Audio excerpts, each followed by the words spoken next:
Le vent d'hiver taillait les branches nues des chênes centenaires, gémissant sur le vaste domaine d'Ashford comme un requiem chanté par des chœurs invisibles. Et à l'intérieur de la grande demeure elle-même, des feux flambaient dans chaque âtre, mais semblaient impuissants contre le froid qui imprégnait les couloirs de pierre et les salons dorés où Lady Cecilia Hartwell se tenait dans sa cape de voyage, les doigts tremblants non de froid, mais de la terrible anticipation électrique qui s'était emparée de son cœur au moment où sa voiture était passée sous les portes de fer. C'était une femme de modeste fortune, ne possédant aucune beauté particulière à l'exception de la clarté inhabituelle de ses yeux gris et de la grâce naturelle avec laquelle elle se mouvait, et elle n'avait aucun droit d'être ici. Parmi ces aristocrates étincelants réunis pour la réception d'hiver du duc d'Ashford, aucun droit, si ce n'est le lien ténu qui l'unissait à sa cousine, la duchesse de Pembroke, qui lui avait obtenu l'invitation par une ingérence bien intentionnée que Cecilia regrettait maintenant à moitié. Le dîner de bienvenue, ce premier soir, se tint dans une salle à manger d'une telle grandeur que la lueur des bougies semblait se perdre dans les ombres du plafond voûté, et Cecilia se retrouva assise à une place ni honorée ni entièrement oubliée, entourée de dames dont les bijoux captaient la lumière comme des étoiles prisonnières, et de messieurs dont la conversation coulait avec l'assurance facile de ceux qui n'avaient jamais remis en question leur place dans le monde. Et là, au bout de la table, présidait le duc lui-même, Sébastien Ashford, un homme dont les cheveux sombres portaient des fils d'argent prématurés aux tempes et dont le visage aurait pu être taillé dans la même pierre que sa demeure ancestrale, tout en angle vif et en sévérité aristocratique, beau comme l'hiver lui-même est beau, distant et intimidant. Cecilia ne s'était autorisé qu'un seul regard, un seul, avant de baisser les yeux vers son assiette, mais ce simple coup d'œil avait confirmé ce que son cœur perfide lui avait murmuré pendant toutes les semaines de préparation et de voyage. Il était exactement tel qu'elle s'en souvenait, exactement tel qu'il était apparu dans ses pensées durant 2 longues années, à essayer, en vain, d'oublier. Lorsque la soupe fut servie, elle avait rassemblé son courage comme un châle élimé autour de ses épaules et tenté ce que n'importe quel invité bien élevé aurait tenté, une observation polie sur l'architecture remarquable du domaine, sa voix douce mais claire, alors qu'elle s'adressait au duc par-delà l'étendue de damas et d'argenterie. Les conversations autour d'eux avaient continué, un flot de voix cultivées discutant de politique, de scandales et des perspectives de la saison de chasse, mais dans l'espace entre Cecilia et le duc, le silence tomba comme la lame d'un bourreau. Il s'était alors tourné vers elle, ses yeux de la couleur d'une mer d'hiver, et pendant un battement de cœur, elle avait vu quelque chose vaciller dans leur profondeur, quelque chose qui aurait pu être de la reconnaissance ou de la douleur, ou peut-être les deux, avant que son expression ne se durcisse en quelque chose de cruel et d'absolu. « Ne m'adressez pas la parole, » avait-il dit, sa voix assez basse pour que seuls les plus proches puissent l'entendre, mais assez forte pour assurer que son humiliation se propagerait en chuchotements et en regards en coin. Puis il avait reporté son attention sur son assiette, comme si elle avait cessé d'exister entièrement, comme si elle n'était qu'une ombre de plus parmi les nombreuses qui hantaient sa demeure ancestrale. Cecilia avait senti la chaleur lui monter aux joues, avait senti les regards curieux et apitoyés des autres invités se poser sur elle comme un poids qu'elle porterait pour le reste de la soirée, mais elle était restée immobile et composée, avait réussi à lever sa cuillère d'une main qui tremblait à peine, avait même souri à quelque chose que son voisin avait dit, bien qu'elle n'aurait pu répéter ces paroles si sa vie en avait dépendu. Le reste du dîner se déroula dans un flou de plats qu'elle ne pouvait goûter, et de conversations qui déferlaient sur elle comme des vagues sur une femme qui se noie, et lorsqu'enfin les dames se retirèrent et qu'elle put s'échapper vers les appartements qui lui avaient été préparés, elle se retrouva debout à la fenêtre de sa chambre, le front pressé contre la vitre froide, contemplant le paysage hivernal où la neige avait commencé à tomber dans un silence doux et implacable. L'humiliation lui brûlait la poitrine comme des charbons ardents avalés, mais sous elle se cachait quelque chose de pire,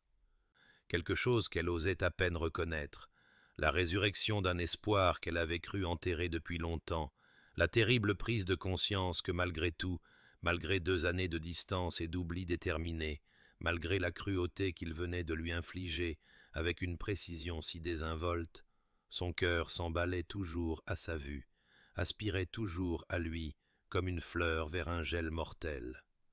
Quelle folie, quelle démence absolue l'avait amenée ici, en ce lieu où elle ne pouvait que souffrir, où l'objet de son admiration secrète et honteuse l'avait regardé et l'avait trouvé si indigne que même la courtoisie élémentaire de la conversation était plus qu'il ne pouvait supporter de lui accorder. Les larmes vinrent alors, silencieuses et chaudes, coulant sur ses joues tandis que la neige poursuivait sa douce descente au-delà de la fenêtre, et Cecilia enlaça ses bras autour d'elle-même et se demanda comment elle survivrait aux semaines à venir, piégée dans cette maison magnifique et terrible, avec un homme qui lui avait ordonné le silence comme si elle n'était absolument rien. Mais avant que le destin de nos amoureux ne soit révélé, abonnez-vous pour ne manquer aucun chapitre de romance et de scandale. Et dites-nous dans les commentaires, d'où nous regardez-vous? Maintenant, commençons. 3 mois plus tôt, dans la lumière dorée déclinante d'un après-midi d'automne, Cecilia était assise dans le salon de sa modeste maison de campagne, lisant et relisant la lettre arrivée de la main élégante de sa cousine. L'invitation de la duchesse de Pembroke à se joindre à la réception d'hiver du duc d'Ashford arrivant comme un cadeau et une malédiction entremêlée, et elle avait su même alors, à ce moment de la première lecture, qu'elle devrait refuser, devrait inventer une excuse, devrait se protéger de l'espoir insensé qui avait immédiatement fleuri dans sa poitrine comme une rose d'hiver qui mourait sûrement dans le gel. Mais elle avait accepté, bien sûr qu'elle avait accepté, car 2 ans auparavant, pendant une saison londonienne que son modeste héritage lui avait à peine permis, elle avait assisté à un bal où le duc d'Ashford était encore en demi-deuil de sa défunte épouse, une figure sombre en marge des festivités, et Cecilia, accablée par la foule, la chaleur et sa propre inadéquation sociale, s'était retirée sur un balcon pour prendre l'air, pour le trouver déjà là, regardant les jardins assombris avec une expression d'une tristesse si profonde qu'elle s'était figée, incertaine de devoir s'immiscer ou se retirer. Il l'avait alors remarqué, s'était tournée avec l'intention évidente de partir, mais elle avait légèrement trébuché sur le seuil, et il avait tendu la main instinctivement pour la stabiliser, sa main chaude à travers le tissu fin de son gant, et pendant un instant, un bref, un impossible instant, leurs yeux s'étaient croisés, et il avait souri, un petit sourire triste qui avait néanmoins transformé ses traits sévères en quelque chose de presque tendre, et il avait dit « Faites attention, les pierres sont inégales ici », avant de la relâcher et de disparaître à nouveau dans la salle de bal, la laissant là, le cœur battant et la main encore picotante de son contact. Ce n'était rien, s'était-elle dit 1000 fois depuis, simplement un moment de courtoisie ordinaire que n'importe quel gentleman aurait pu offrir. Mais cela s'était logé dans son cœur comme une épine qu'elle ne pouvait ni extraire ni ignorer, et lorsque l'invitation était arrivée, promettant des semaines en sa compagnie, elle s'était convaincue que peut-être, incroyablement, il pourrait y avoir une chance de connexion, une possibilité de transformer ce seul moment en quelque chose de plus. Maintenant, debout dans la froide lumière matinale de son 2e jour au domaine d'Ashford,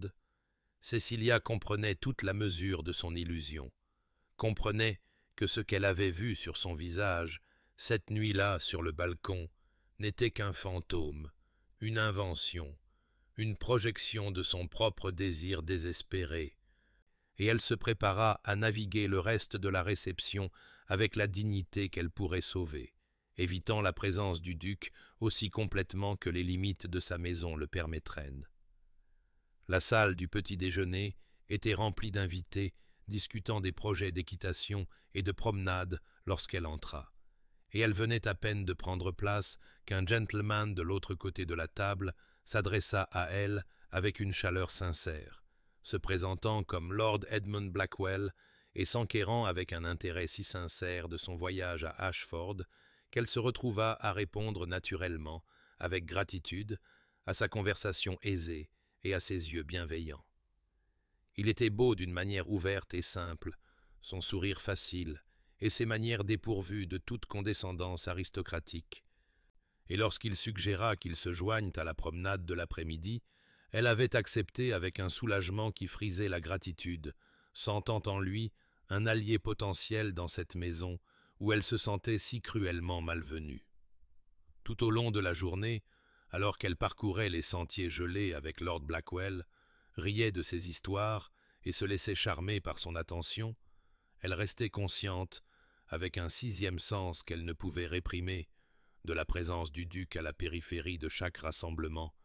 sa haute silhouette apparaissant dans les embrasures de portes et aux fenêtres, son regard indéchiffrable suivant ses mouvements avec une intensité qu'elle se disait imaginer, qui ne signifiait sûrement rien de plus que l'attention désinvolte qu'un hôte pourrait accorder à n'importe quel invité, et qui pourtant faisait se hérisser les petits cheveux sur sa nuque et la rendait extrêmement consciente de chaque mot qu'elle prononçait, de chaque sourire qu'elle accordait à Lord Blackwell, de chaque moment d'aisance qu'elle parvenait à atteindre dans ce lieu qui était devenu, par la cruauté du duc, une belle prison où son cœur était à la fois captif et condamné. Les semaines passèrent à un rythme que Cecilia en vint à connaître comme un réconfort et un tourment, les journées marquées par des promenades dans les jardins givrés avec Lord Blackwell à ses côtés, sa conversation toujours agréable et son attention toujours dirigée vers elle d'une manière qui apaisait la blessure à vif que le rejet du duc avait ouverte, et les soirées remplies de parties de cartes, de représentations musicales et de tous les rituels élaborés des divertissements de maisons de campagne, où elle se surprenait à rire plus sincèrement qu'elle ne l'avait prévu,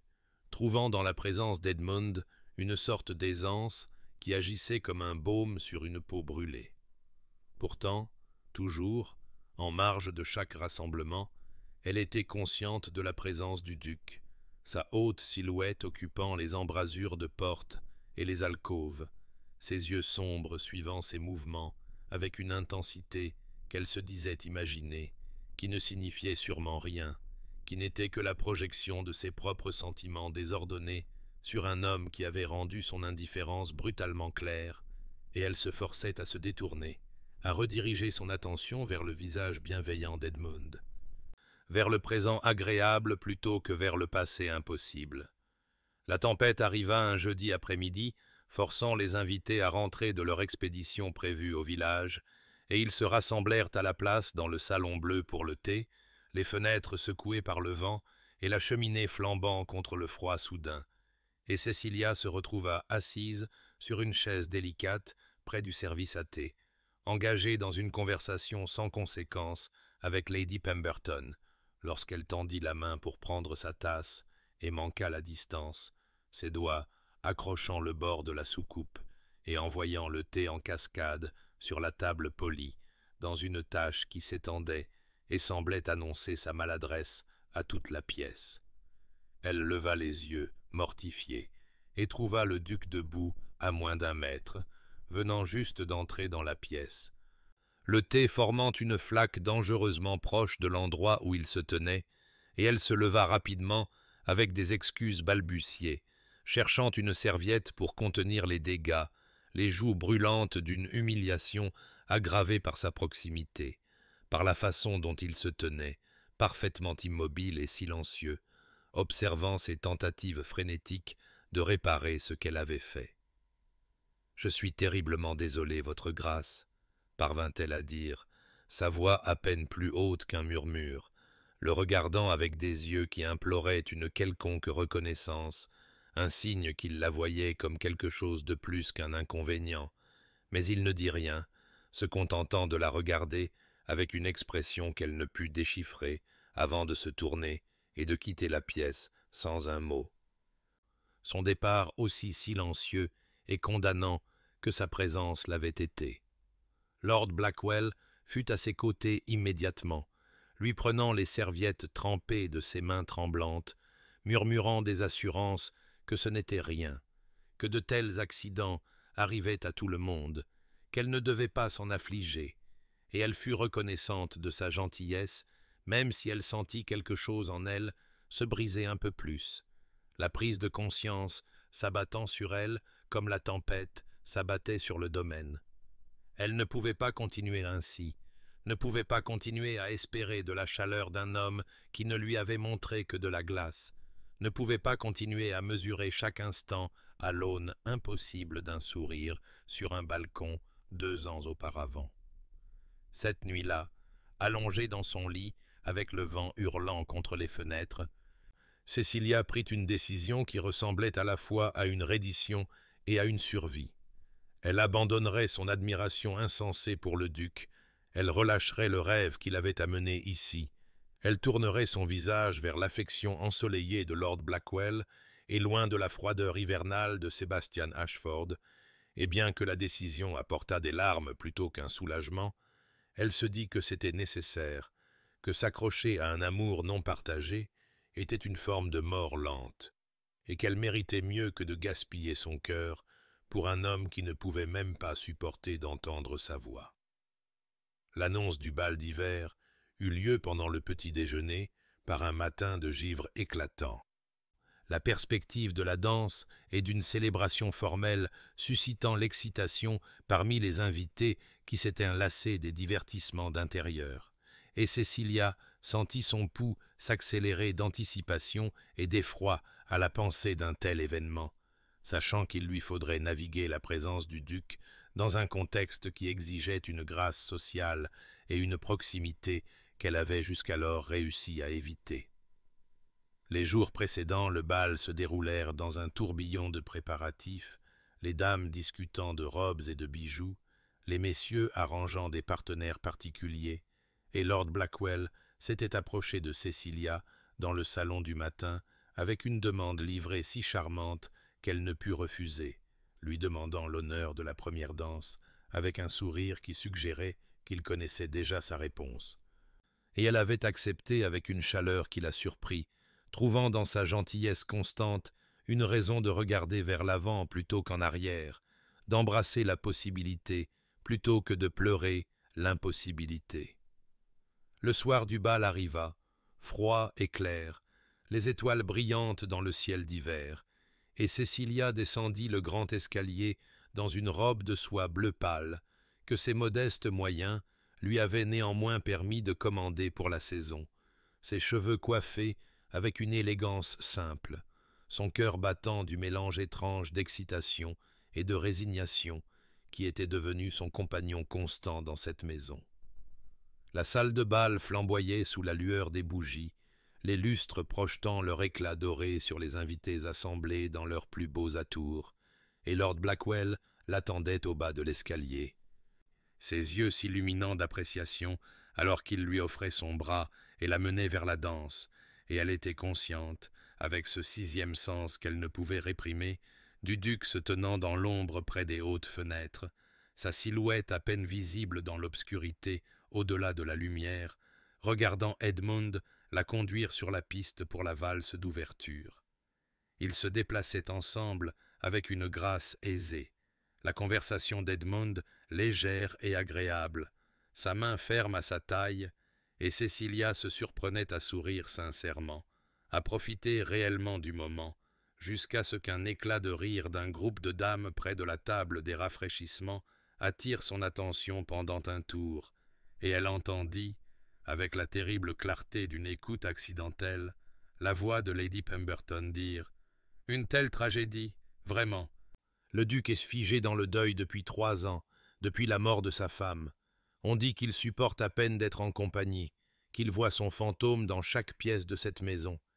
Et une autre voix répondant « J'ai entendu dire qu'elle était morte subitement, une maladie, et qu'il était en voyage d'affaires, incapable de la rejoindre à temps pour lui dire adieu. La culpabilité l'a détruit. » Les mots frappèrent Cecilia comme un coup physique, la compréhension l'inondant, alors même qu'elle maintenait ses pas dans la danse, et elle ressentit une vive pointe de compréhension pour l'homme qui avait été si cruel envers elle, voyant soudain sa froideur dans le contexte d'une perte et d'une culpabilité insupportable. Et pourtant, elle se rappela farouchement que le deuil, aussi profond soit-il, n'excusait pas une méchanceté délibérée, que comprendre sa douleur n'effaçait pas la sienne. La danse se termina, Edmund la ramena du plancher, sa main douce sur son coude, et alors qu'il s'arrêtait pour prendre un rafraîchissement, il sortit de sa poche un petit paquet emballé qu'il lui présenta avec une expression d'anticipation heureuse, expliquant qu'elle avait mentionné en passant, lors d'une de leurs promenades, son amour pour les croquis botaniques, et qu'il avait remarqué ce volume dans la bibliothèque du duc et obtenu la permission de le lui donner. Un livre de fleurs séchées de terres lointaines avec des illustrations exquises qui avaient dû lui demander un effort considérable pour l'obtenir.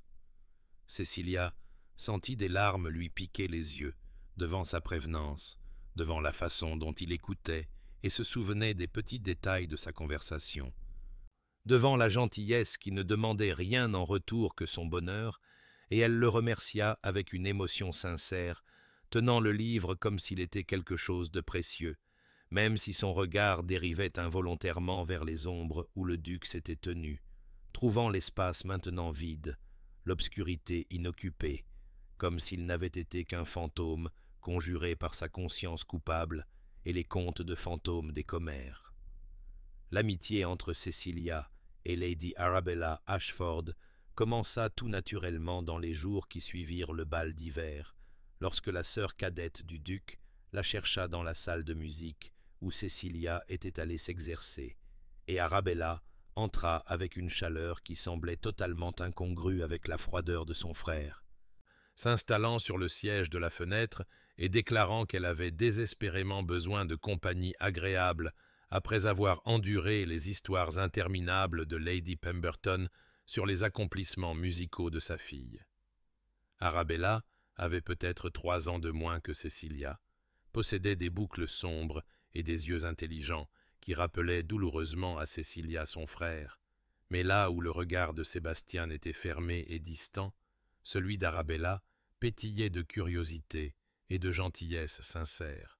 et leurs conversations devinrent un événement quotidien, allant de questions triviales de mode et de commérage à des discussions plus profondes sur la littérature et la philosophie que Cecilia trouva nourrissantes d'une manière qu'elle n'avait pas anticipée.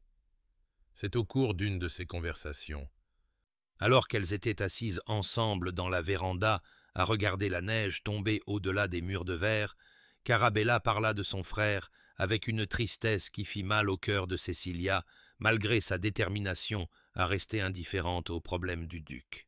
« Il n'a pas toujours été tel que vous le voyez maintenant, » dit Arabella doucement, ses doigts traçant des motifs sur la fenêtre couverte de givre. Avant la mort de Caroline, Sébastien était la personne la plus chaleureuse que je connaissais, prompt à rire, généreux de son affection, aimé de tous ceux qui le connaissaient, et quand elle est morte, c'est comme si quelque chose de fondamental en lui était mort aussi,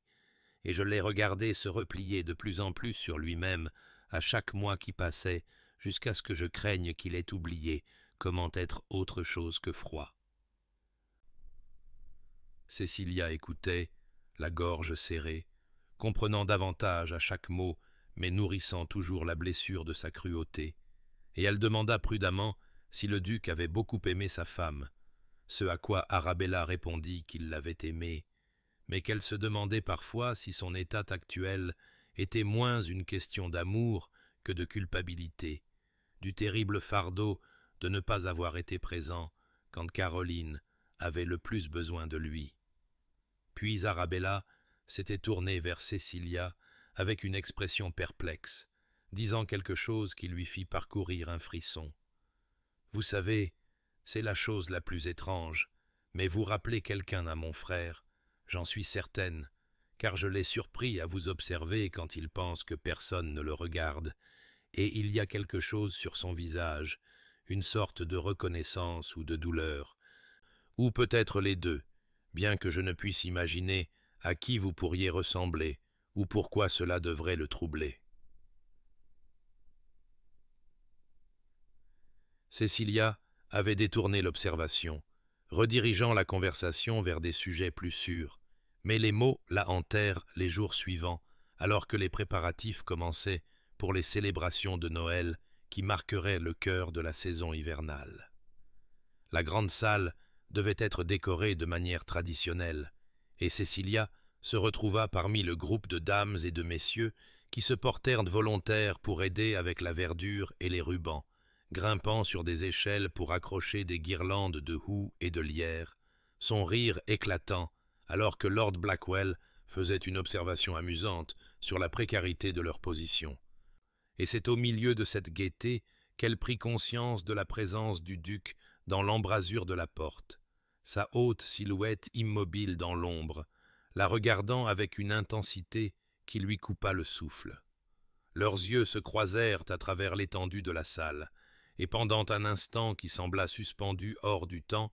elle vit dans son expression quelque chose qui n'était ni froideur ni indifférence, mais plutôt un désir profond et terrible. Puis il se tourna et s'éloigna sans parler, son départ aussi silencieux que son arrivée, laissant Cecilia debout sur son échelle, les mains pleines de houx et le cœur plein de questions sans réponse. La veille de Noël arriva avec une révérence feutrée qui sembla s'installer sur Ashford comme la neige qui était tombée toute la nuit, transformant le domaine en quelque chose d'éthéré et d'à part du monde ordinaire, et les invités passèrent la journée dans des activités douces, se promener sur le domaine pour admirer le paysage hivernal, se réunir dans les salons pour des jeux et des conversations,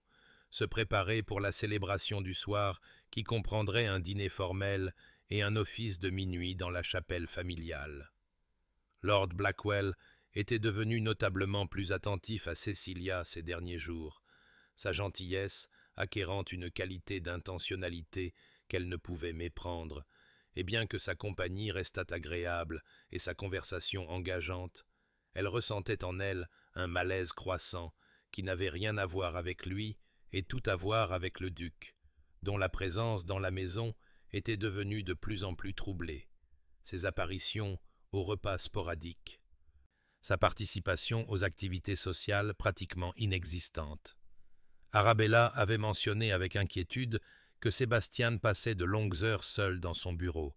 et Cecilia l'avait vu elle-même à plusieurs reprises, à travers des portes ouvertes, assis dans l'ombre avec un verre de brandy à la main, sa posture suggérant un homme aux prises avec des démons qui n'offraient aucun quartier et n'acceptaient aucune reddition.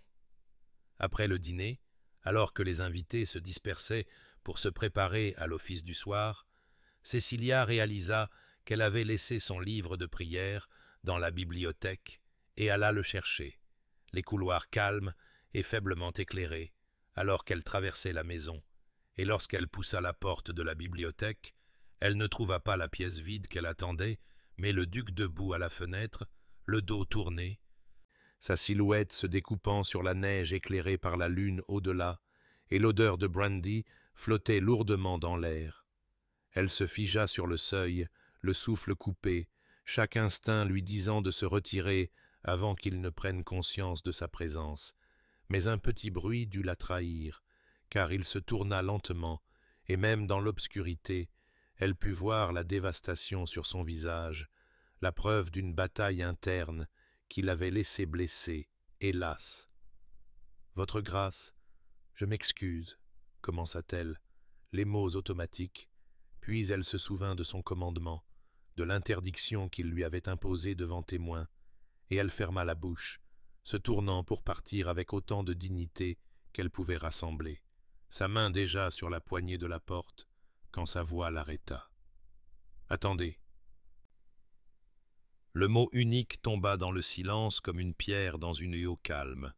et Cecilia se retourna vers lui, son cœur battant si violemment qu'elle pensa qu'il devait être audible dans la pièce silencieuse, l'espoir et la confusion se livrant bataille en elle, alors qu'elle croisait son regard à travers l'étendue du plancher poli. Il la regarda pendant un long moment, son expression indéchiffrable dans l'ombre,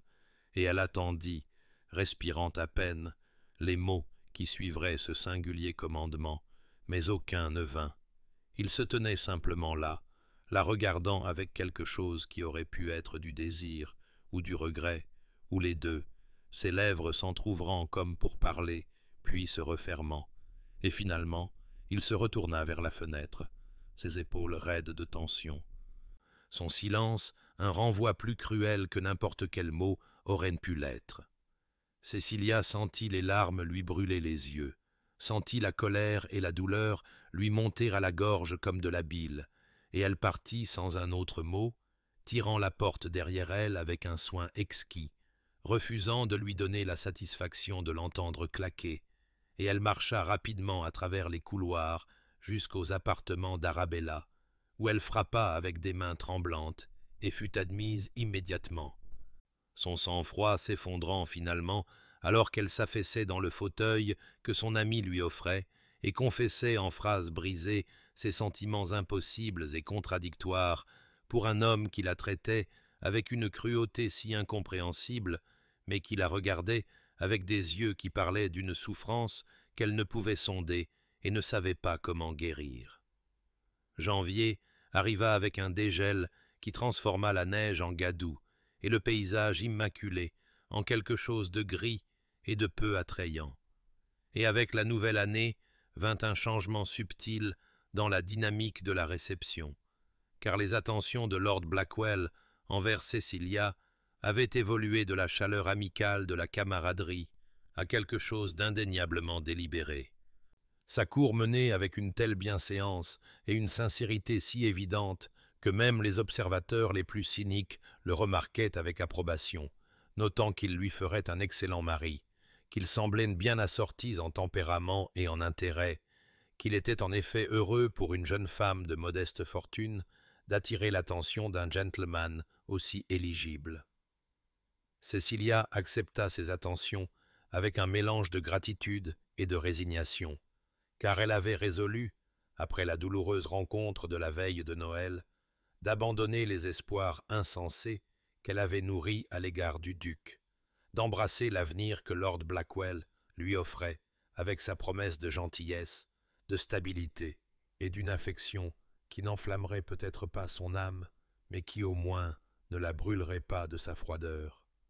Le duc lui-même était devenu de plus en plus agité ces semaines-là, ses apparitions aux rassemblements sociaux marqués par une agitation qui se manifestait par ses allées et venues, son incapacité à rester assis longtemps, son habitude d'entrer dans des pièces pour les quitter quelques instants plus tard, comme s'il ne pouvait trouver la paix nulle part dans sa propre maison.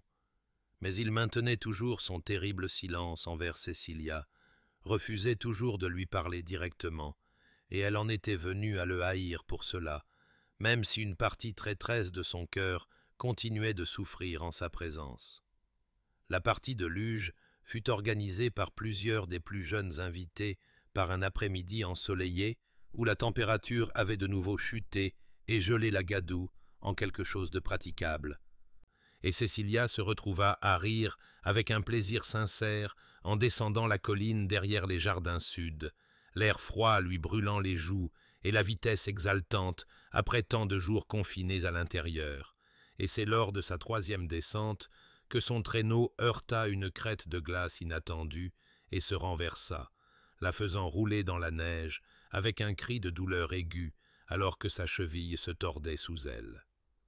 Lord Blackwell l'atteignit le premier, le visage pâle d'inquiétude, l'aidant à s'asseoir et examinant doucement sa blessure, déclarant qu'elle ne devait pas mettre de poids dessus et la prenant dans ses bras pour la ramener à la maison malgré ses protestations, et elle aperçut le duc se tenant à une certaine distance, immobile parmi les arbres, observant la scène se dérouler avec une expression qu'elle ne put déchiffrer à travers l'espace qui les séparait. Ce fut Lord Blackwell qui l'installa dans le salon et appela une domestique pour apporter des couvertures. Mais en moins d'une heure, le médecin du domaine arriva, envoyé, dirent les serviteurs, par sa grâce, et ce fut sur les ordres du duc que sa cheville fut correctement bandée, qu'un tabouret fut placé pour son confort, que du thé chaud et du laudanum furent apportés pour la douleur, tout cela communiqué par des intermédiaires, comme si Sébastien ne pouvait se résoudre à l'approcher directement même dans sa blessure. Et Cécilia resta assise avec sa cheville douloureuse surélevée et le cœur plein d'une confusion amère. S'interrogeant sur un homme qui organiserait son confort jusque dans les moindres détails, mais ne pouvait prononcer un seul mot d'inquiétude en face, qui s'assurerait qu'elle reçoive les meilleurs soins possibles, mais ne lui accorderait pas la courtoisie élémentaire de son attention directe. Et elle se trouva à la fois touchée par les preuves de son inquiétude et furieuse de son refus continu de briser le silence qui se dressait entre eux comme un mur impénétrable. Le médecin prescrivit 3 jours de repos avec la cheville surélevée, et Cécilia se retrouva confinée dans ses appartements avec pour seule compagnie des livres et des visiteurs, l'immobilité forcée permettant à ses pensées de tourner sans cesse autour des contradictions qui semblaient définir sa situation à Ashford, et le premier matin de sa réclusion, elle se réveilla pour trouver une pile de romans sur la table à côté de son lit, des volumes qu'elle avait mentionnés en passant lors de diverses conversations, mais n'avait pas demandé, et elle supposa que Lord Blackwell s'était souvenu de ses préférences et les avait envoyés par gentillesse, ce qui semblait en effet correspondre à sa nature attentionnée. Arabella lui rendit visite cet après-midi-là avec de la broderie et des commérages, s'installant dans le fauteuil à côté de la chaise longue de Cécilia, avec l'aisance d'une véritable amitié, et elles passèrent une heure agréable à discuter des autres invités et de leurs diverses intrigues amoureuses, jusqu'à ce qu'une domestique arrive, portant une brassée de roses de serre, leur parfum emplissant la pièce de l'odeur de l'été, malgré le froid hivernal, au-delà des fenêtres. Et de nouveau, Cécilia se sentit touchée par ce qu'elle croyait être la générosité de Lord Blackwell, bien qu'elle pensât que c'était peut-être excessif, et espérait qu'il ne la prendrait pas pour une effrontée, en acceptant de tels cadeaux, alors qu'ils n'étaient encore que des amis, ou peut-être un peu plus que des amis, bien que rien n'eût été formellement déclaré. Le lendemain apporta un colis contenant la couverture en cachemire, la plus douce que Cécilia ait jamais touchée, teinte d'un bleu qui correspondait parfaitement à ses yeux, et avec elle vinrent des volumes de poésie et une boîte de violettes cristallisées, et elle faisait remarquer à Arabella, lors de sa visite, que les attentions de Lord Blackwell devenaient assez marquées quand son ami la regarda avec une expression de confusion et dit qu'Edmund était parti à cheval avec plusieurs autres messieurs depuis l'aube et venait tout juste de rentrer, ce qui rendait impossible qu'il ait organisé la livraison du matin, et quand Cécilia la pressa de dire qui alors avait envoyé de tels cadeaux, l'expression d'Arabella se transforma en un mélange de prise de conscience et de malaise, et elle admit à voix basse qu'elle avait vu Sébastien parler avec la gouvernante de l'obtention d'articles spécifiques, qu'elle l'avait remarqué examinant les roses dans la véranda, la veille de leur apparition dans la chambre de Cécilia, qu'elle soupçonnait, bien qu'elle ne pût en être certaine, que chaque cadeau anonyme arrivé depuis la blessure avait été commandé par son frère. Cécilia resta assise dans un silence stupéfait, alors que cette révélation s'imposait à elle, son esprit luttant pour réconcilier le duc, qui ne lui adressait pas un seul mot en face, avec l'homme qui, apparemment, remarquait quel livre elle préférait, quelle couleur elle aimait, quel petit luxe pourrait lui apporter du réconfort dans sa réclusion, et elle sentit sa confusion s'intensifier jusqu'à devenir presque insupportable, car comment pouvait-il montrer un tel soin, une telle attention à ses préférences et à ses besoins, tout en maintenant cette cruelle interdiction de lui parler. Ce terrible mur de silence qui faisait que chaque gentillesse ressemblait à une torture parce qu'elle venait sans reconnaissance, sans la simple reconnaissance humaine d'un mot ou d'un regard direct. Son cœur, qu'elle avait essayé si désespérément de tourner vers Lord Blackwell avec sa gentillesse constante et ses affections simples, se rebella contre sa raison et insista pour revenir au duc, malgré toutes les preuves qu'un tel sentiment était insensé et condamné, et elle se retrouva à pleurer de frustration, tandis qu'Arabella lui tenait la main sans rien dire, car quel réconfort les mots pouvaient-ils apporter lorsque la situation elle-même défiait toute logique et laissait Cecilia suspendue entre un homme qui offrait tout ouvertement et un autre qui donnait tout dans l'ombre, tout en lui refusant la seule chose qu'elle voulait vraiment, qui était simplement d'être vue, et qu'on lui parle comme si elle comptait, comme si elle était réelle et présente et digne d'une attention directe. Au 4e jour, la cheville de Cecilia avait suffisamment guéri pour qu'elle puisse s'aventurer à nouveau en bas, bien qu'elle se déplaçât encore avec une légère claudication que Lord Blackwell remarqua immédiatement et utilisa comme excuse pour lui offrir son bras chaque fois qu'ils étaient en compagnie, et elle rejoignit les activités sociales de la réception avec un mélange de soulagement, d'échapper à sa réclusion et d'appréhension à l'idée d'affronter à nouveau le duc, maintenant qu'elle connaissait la vérité sur ses attentions secrètes. Et en effet, le comportement de Sébastien devint encore plus contradictoire dans les jours qui suivirent. Car il quittait une pièce dès qu'elle y entrait, mais elle trouvait son thé préféré qui l'attendait à sa place habituelle dans le salon, où il se détournait lorsque leurs chemins se croisaient dans un couloir, mais le lendemain matin, elle découvrait que le livre qu'elle avait cherché dans la bibliothèque avait été laissé devant la porte de sa chambre, et le poids accumulé de ses gentillesses anonymes, combiné à son refus continu de la reconnaître directement, créait une tension qui semblait insupportable, comme si elle vivait dans deux réalités différentes simultanément. Ce fut par un après-midi gris, près d'une semaine après son rétablissement, que Lord Blackwell lui demanda un entretien privé dans la véranda, et le cœur de Cecilia se serra avec la certitude de ce qui allait arriver. Même si elle l'accompagnait parmi les plantes exotiques et les fleurs de serre, et il parla avec sa franchise caractéristique tempérée par un sentiment sincère, disant que son estime pour elle avait dépassé la simple amitié, qu'il souhaitait écrire à son père pour demander formellement la permission de la courtiser avec des intentions matrimoniales, et elle se trouva incapable de refuser immédiatement, bien qu'elle ne pût pas non plus se résoudre à accepter avec enthousiasme, et elle demanda donc du temps pour réfléchir, ce qu'il lui accorda avec la même patience et la même compréhension qui marquaient toutes ses relations avec elle, bien qu'elle vît la lueur d'inquiétude dans ses yeux et sut qu'il sentait que son hésitation provenait de quelque chose de plus qu'une incertitude de jeune fille. Ce soir-là, une soirée musicale avait été organisée dans la salle de musique, plusieurs des dames invitées se produisant au pianoforte ou à la harpe, tandis que les autres écoutaient avec des degrés variables d'appréciation sincère et de patience polie. Et Cecilia n'avait pas l'intention de jouer, car elle se sentait trop troublée par la conversation de l'après-midi. Mais Lady Pemberton insista, et les autres invités se joignirent pour l'encourager, jusqu'à ce qu'elle ne pût refuser sans paraître revêche, et elle s'assit donc à l'instrument, et commença à jouer une pièce de Beethoven qu'elle avait apprise des années auparavant, une sonate mélancolique qui semblait capturer quelque chose de son état émotionnel actuel, avec sa tonalité mineure et ses moments de désir presque insupportables, alternant avec des passages d'acceptation résignée.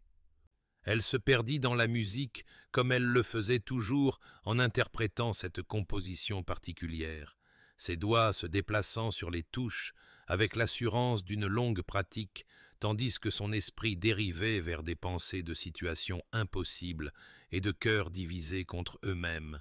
et elle ne remarqua pas quand le duc apparut dans l'embrasure de la porte à l'autre bout de la pièce, ne vit pas comment il se tint parfaitement immobile alors que la musique déferlait sur lui,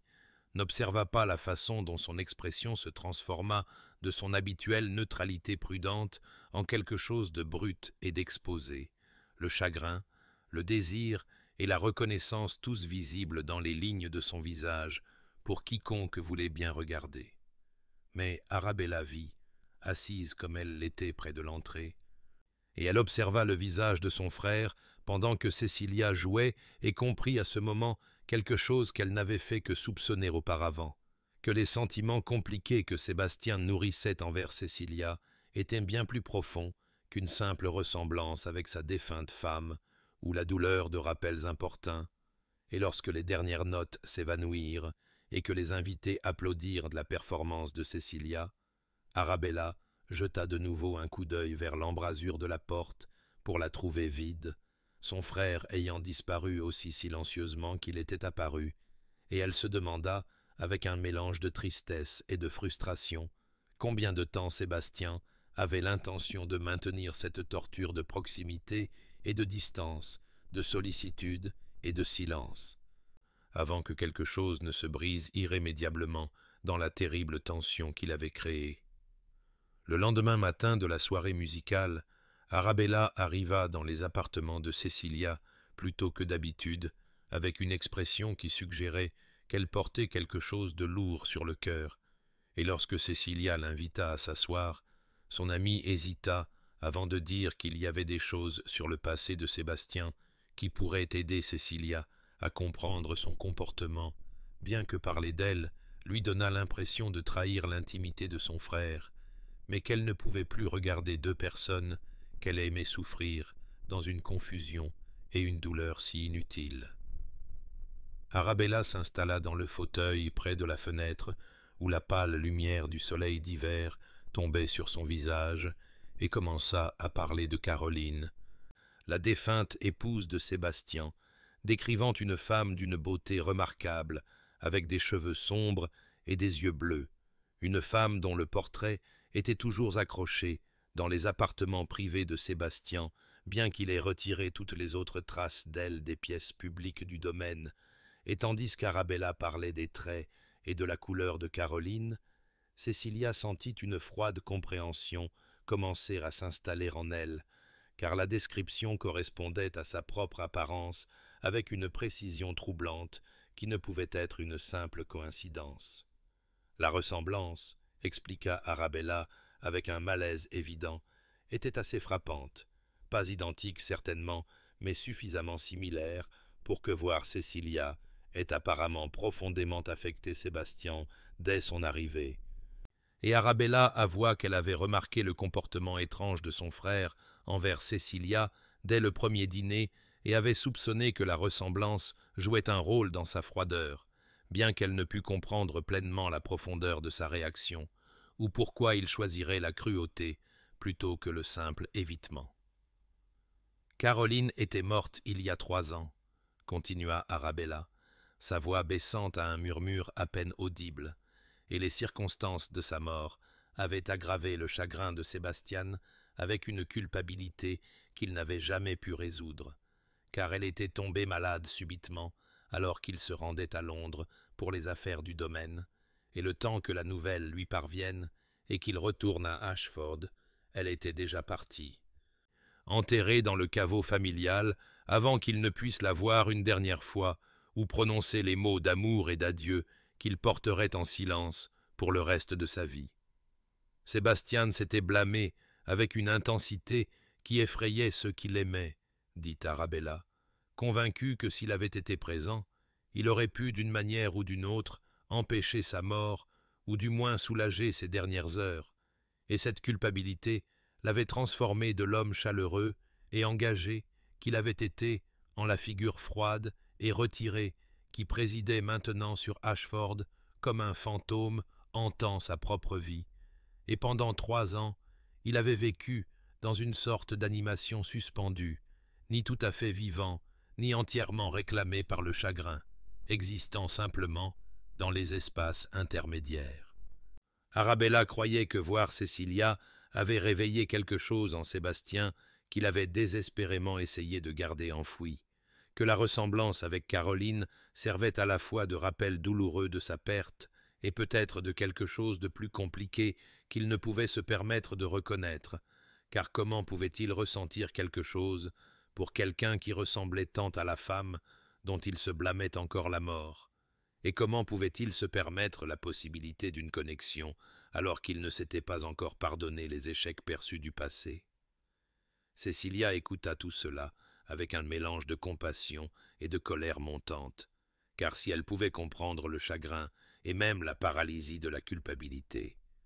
elle ne pouvait accepter que ses émotions justifient de la traiter comme si elle n'était rien de plus qu'un rappel douloureux ou un fantôme importun, car elle était sa propre personne avec son propre cœur et ses propres sentiments, et elle méritait d'être vue comme Cecilia plutôt que comme un écho d'une femme morte, aussi frappante que puisse être la ressemblance physique. Le fait de savoir qu'elle ressemblait à Caroline expliquait la réaction initiale de Sébastien, mais rendait aussi sa cruauté continue encore plus insupportable, car il l'avait réduite à un symbole de sa propre douleur, plutôt que de la reconnaître comme une femme vivante, digne du respect humain de base. Et elle sentit sa confusion antérieure se cristalliser en quelque chose de plus vif et de plus clair. Une compréhension que, quels que soient les sentiments compliqués qui existaient entre eux,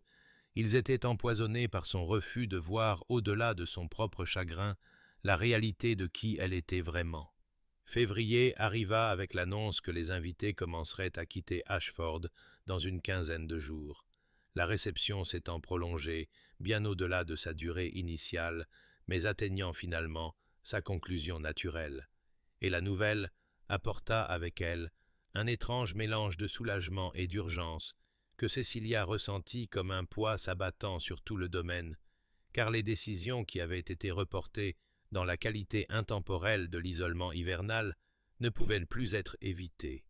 et elle sentit ce changement le plus vivement dans les manières de Lord Blackwell, qui devinrent plus ciblées et intentionnelles. Ses attentions passant du domaine de l'amitié et de la cour douce à quelque chose avec un but matrimonial plus clair qui à la fois l'honorait et la remplissait d'une crainte silencieuse. Le duc, en revanche, semblait se replier encore plus sur lui-même, n'apparaissant au repas que lorsque cela était absolument nécessaire et disparaissant dans ses appartements privés ou partant à cheval seul à travers les terres gelées pendant des heures, et Cecilia se retrouva prise entre la colère face à son évitement continu et une compréhension douloureuse du tourment qui devait pousser un homme à de tels extrêmes d'isolement,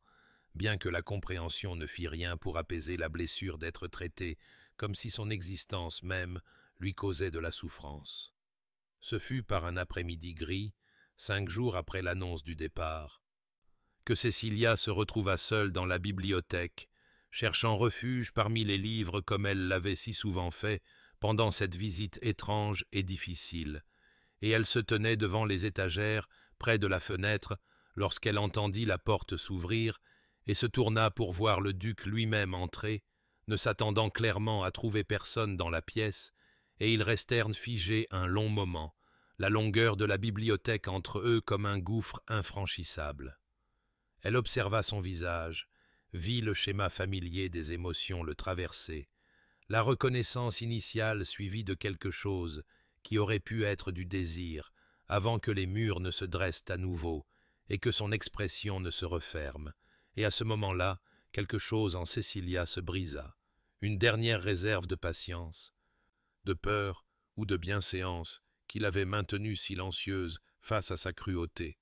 et elle se retrouva à marcher vers lui, malgré toutes les règles de conduite qui disaient qu'elle devait rester silencieuse ou quitter la pièce. « Votre grâce » dit-elle, sa voix ferme malgré le tremblement de ses mains, et elle le vit se raidir en étant directement interpellée, le vit se préparer à partir ou peut-être à répéter son commandement cruel initial, mais elle continua avant qu'il ne puisse parler, les mots jaillissant avec une force qu'elle ne pouvait contenir. « Je comprends que vous avez subi une perte terrible, et je comprends maintenant que je porte une malheureuse ressemblance avec l'épouse que vous pleurez. Mais je n'accepterai pas d'être traité comme si je n'étais rien de plus qu'un fantôme ou un rappel douloureux, car je suis ma propre personne, Cecilia Hartwell, et je mérite au minimum le respect de base qu'un être humain doit à un autre, peu importe à quel point me regarder peut vous faire souffrir. » Ah! Le duc se tint absolument immobile, son visage un masque d'angoisse, et elle vit ses mains se crisper à ses côtés, comme s'il se retenait physiquement de faire quelque chose, mais il ne dit rien, maintint le terrible silence qu'il avait imposé entre eux depuis le tout début, et Cecilia sentit des larmes commencer à lui brûler les yeux, bien qu'elle refusât de les laisser tomber. « Je suis venue dans cette maison avec de l'admiration pour vous, continua-t-elle, sa voix se brisant légèrement. Insensé peut-être, basé sur une seule gentillesse que vous m'avez montrée il y a des années, alors que vous ne saviez pas que je vous regardais. Mais je vous croyais un homme d'honneur et de chaleur, et à la place, j'ai été accueilli avec froideur et cruauté. Et bien que je comprenne maintenant la source de votre douleur, la compréhension ne rend pas la blessure que vous m'avez causée moins réelle, moins dévastatrice, car peu importe à quoi je ressemble, je ne suis pas elle, et je ne devrais pas être puni pour l'accident de la ressemblance ou pour le moment de mon arrivée dans votre vie. » Elle attendit, espérant désespérément qu'il parlerait, qu'il offrirait une explication, des excuses ou même une reconnaissance, mais il se tenait simplement là, la regardant avec une expression de tourment si profond qu'il était presque insupportable d'en être témoin. Et finalement Cecilia se détourna, sa vision brouillée par des larmes qu'elle ne pouvait plus retenir. Et sortit de la bibliothèque avec autant de dignité qu'elle pouvait rassembler, laissant le duc seul parmi les livres et les ombres grandissantes de la fin de l'après-midi. Et ce n'est que lorsqu'elle atteignit ses appartements et ferma la porte derrière elle qu'elle s'autorisa à pleurer avec toute la force de sa frustration, de son chagrin et de la terrible compréhension que certaines blessures infligent de la douleur, à la fois à celui qui les reçoit et à celui qui les inflige, et qu'aucune des parties n'en sort indemne. Sébastien resta seul dans la bibliothèque longtemps après le départ de Cecilia, ses paroles résonnant dans le silence avec une force qui rendait impossible de se retirer dans l'engourdissement confortable qu'il avait cultivé pendant 3 ans, et il se retrouva à s'enfoncer dans le fauteuil près de la fenêtre où la pâle lumière d'hiver tombait sur son visage, révélant la dévastation qu'il avait si soigneusement cachée au monde, mais ne pouvait plus se cacher à lui-même. Elle avait raison, bien sûr, dans tout ce qu'elle avait dit, car il l'avait traitée de manière abominable, l'avait réduite à rien de plus qu'un symbole de son propre tourment, alors qu'elle méritait d'être vue comme sa propre personne, et la honte de cette prise de conscience le brûla avec une intensité qui le força à affronter des vérités qu'il avait fuies depuis le moment où elle était arrivée à Ashford. La dure réalité était que son commandement cruel lors de ce premier dîner n'était pas né du mépris, mais de la terreur. Car lorsque Cecilia lui avait souri de l'autre côté de la table, avec de la chaleur et de l'admiration dans les yeux, il avait ressenti quelque chose qu'il se croyait incapable de ressentir, un élan de connexion et de possibilité qui l'avait rempli d'une culpabilité si profonde qu'il avait riposté avec la seule arme qu'il possédait, le rejet froid qui assurerait qu'elle ne le regarderait plus jamais de cette façon. Il l'avait reconnue dès qu'elle était entrée dans sa maison, bien qu'elle ne se souvînt manifestement pas de leur première rencontre 2 ans plus tôt à Londres, une rencontre fortuite dans une librairie où il l'avait aidée à atteindre un volume sur une étagère haute et où elle l'avait remercié avec une chaleur si sincère qu'il avait porté ce souvenir à travers l'obscurité de la mort de Caroline comme une flamme de bougie protégée du vent. Même alors, fraîchement veuf et noyé dans le chagrin, il avait remarqué Cecilia, avait ressenti une attirance qui semblait être une trahison de tout ce qu'il devait à la mémoire de Caroline, et il avait donc fui cette librairie et essayé d'oublier la jeune femme aux cheveux sombres et aux yeux bienveillants qui l'avait fait se sentir momentanément vivant à nouveau. Sa ressemblance avec Caroline était réelle, mais ce n'était pas la ressemblance qui l'avait frappé le plus puissamment, car si les similitudes physiques existaient, la chaleur et la vivacité de Cecilia étaient entièrement siennes, et c'était précisément cette vitalité qui l'avait terrifié, car comment pouvait-il se permettre de se sentir attiré par quelqu'un qui représentait non pas le passé, mais la possibilité d'un avenir, alors qu'il s'était convaincu que son avenir était mort avec sa femme, et que tout mouvement au-delà du chagrin était une forme d'abandon. Il l'avait observé ces longs mois avec une obsession qu'il méprisait en lui-même, observant son amitié grandissante avec Lord Blackwell, avec une jalousie qui n'avait aucun droit d'exister, arrangeant des conforts anonymes pour elle pendant sa blessure, parce qu'il ne pouvait supporter sa souffrance, mais ne pouvait s'autoriser la vulnérabilité d'une sollicitude ouverte. Et maintenant, il était assis dans le crépuscule grandissant, comprenant avec une clarté terrible que son silence et sa cruauté l'avaient conduite directement dans les bras d'un homme qui lui était en tout point supérieur, car Lord Blackwell avait montré à Cecilia la gentillesse et le respect que Sébastien lui avait délibérément refusés. Il tenta à plusieurs reprises de lui écrire une lettre, de mettre en mots l'enchevêtrement de culpabilité, de désir et de dégoût de soi qui avait gouverné son comportement, mais chaque tentative lui semblait inadéquate, car comment pouvait-il expliquer que sa cruauté avait été l'action désespérée d'un homme essayant de se protéger de la terrifiante possibilité d'aimer à nouveau? Et comment pouvait-il demander le pardon alors qu'il avait passé des mois à détruire systématiquement tout espoir qu'elle aurait pu nourrir pour lui? Et il resta donc assis,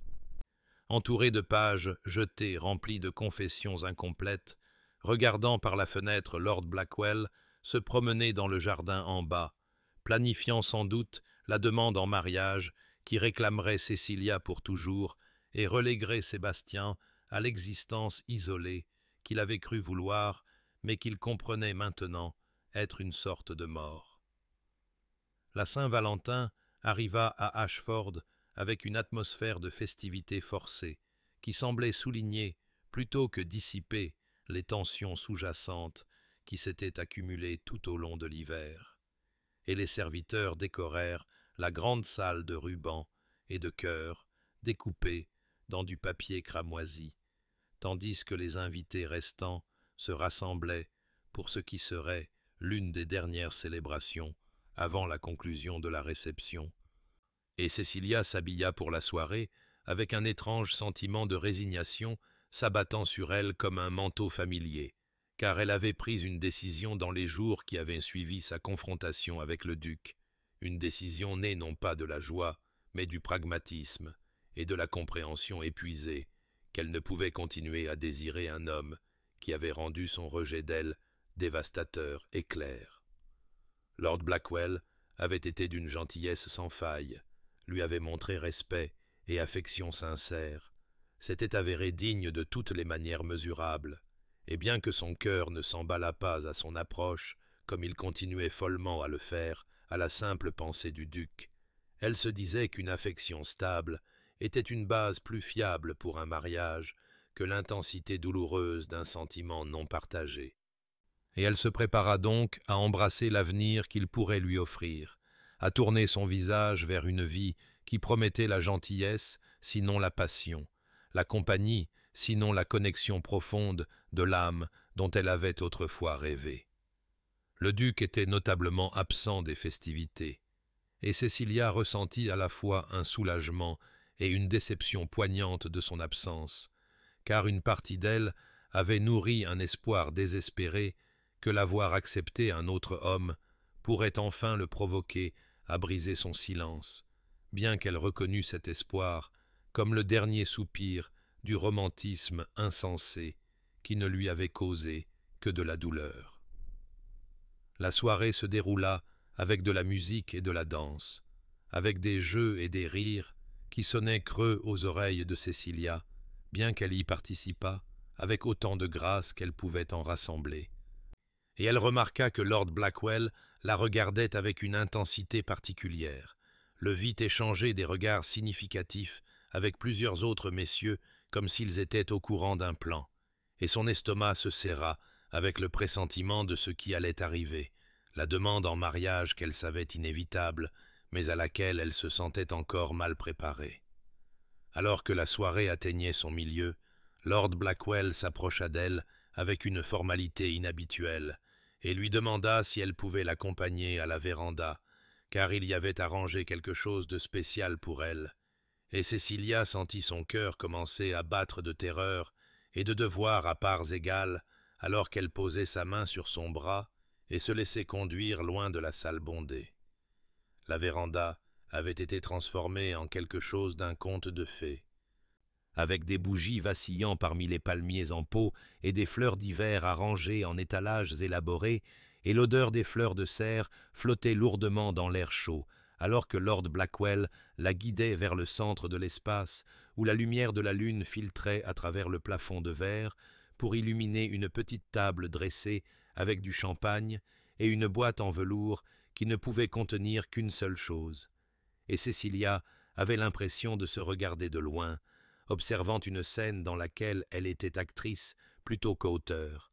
et elle essaya de rassembler de l'enthousiasme, ou au moins de la chaleur, alors que Lord Blackwell se tournait vers elle avec une expression d'une tendresse si pleine d'espoir qu'elle sentit la culpabilité se joindre au mélange compliqué d'émotions qui s'agitait déjà en elle. Lord Blackwell prit les deux mains de Cecilia dans les siennes et commença à parler avec une sincérité qui lui serra la poitrine de culpabilité et de chagrin, car ses paroles étaient tout ce qu'une demande en mariage devrait être, remplie d'affection et de respect sincère, de reconnaissance de son intelligence et de sa grâce, de promesse d'un partenariat fondé sur l'estime mutuelle et des valeurs partagées, et elle pouvait voir dans ses yeux qu'il pensait chaque mot, qu'il serait un mari dévoué qui l'honorerait et la chérirait. Et une partie de son esprit cataloguait toutes les raisons pour lesquelles l'accepter était le choix rationnel, le choix sûr, le choix qui mènerait à une vie confortable, libre de l'incertitude torturée qui l'avait tourmenté ces longs mois à Ashford. Il parla de leur compatibilité, de l'amitié sincère qui s'était développée entre eux, de son désir de la rendre heureuse et de construire une vie ensemble remplie de camaraderie et d'un but commun, et Cecilia sentit des larmes monter à ses yeux sans pouvoir dire si c'étaient des larmes de gratitude ou de chagrin,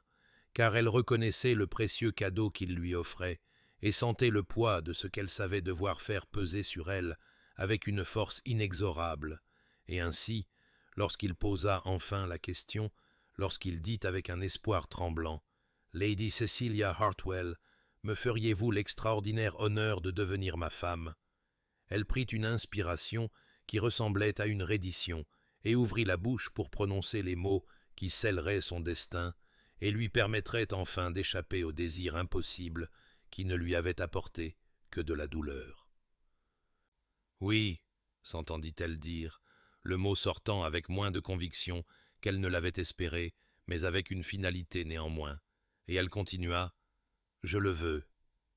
Mais le deuxième mot se coinça dans sa gorge, alors qu'un mouvement dans l'embrasure de la porte attira son regard,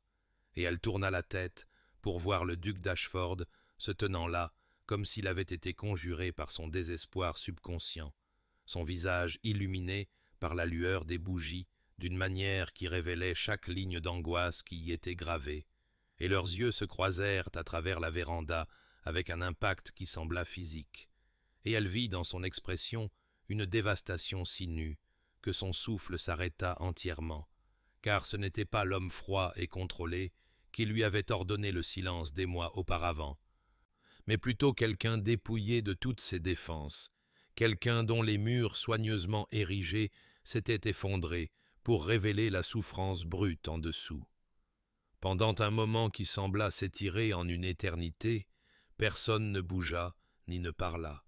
et Cecilia se sentit suspendue entre deux avenirs, entre le mot qu'elle avait presque terminé et l'appel muet qu'elle pouvait lire dans les yeux du duc, et elle comprit avec une clarté soudaine que c'était le point de crise sur lequel tout tournerait, que les instants suivants détermineraient la forme de sa vie entière. Puis la voix de Sébastien déchira le silence, s'adressant à elle directement pour la première fois depuis cette terrible première soirée, son ton rude d'émotion, alors qu'il prononçait les mots qui brisèrent la résignation prudente qu'elle avait construite autour de son cœur. « Cecilia, s'il vous plaît, » dit-il, et l'utilisation de son prénom sonnait comme une intimité après des mois de distance formelle. « S'il vous plaît, ne le faites pas. Et le désespoir dans ces simples mots portait toute la confession qu'il n'avait pu exprimer auparavant. Et Cecilia resta figée, les mains de Lord Blackwell tenant toujours les siennes, son acceptation incomplète suspendue dans l'air entre eux comme quelque chose qui pourrait encore être rétracté ou pourrait se solidifier en une réalité immuable, tandis que le duc restait dans l'embrasure de la porte, semblant que sa présence là exigeait chaque once de courage qu'il possédait, et elle réalisa qu'après des mois de silence, de cruauté et de comportements inexplicables, Sébastien avait enfin trouvé sa voie précisément au moment où elle s'apprêtait à fermer la porte à toute possibilité entre eux pour toujours. Le silence qui suivit l'appel désespéré de Sébastien s'étira, tendu comme un fil sur le point de rompre, et les mains de Lord Blackwell relâchèrent celles de Cecilia comme s'il comprenait soudainement qu'il ne les avait jamais vraiment tenues, car ce qui existait entre elle et le duc l'avait réclamé bien avant qu'il n'entre dans l'histoire,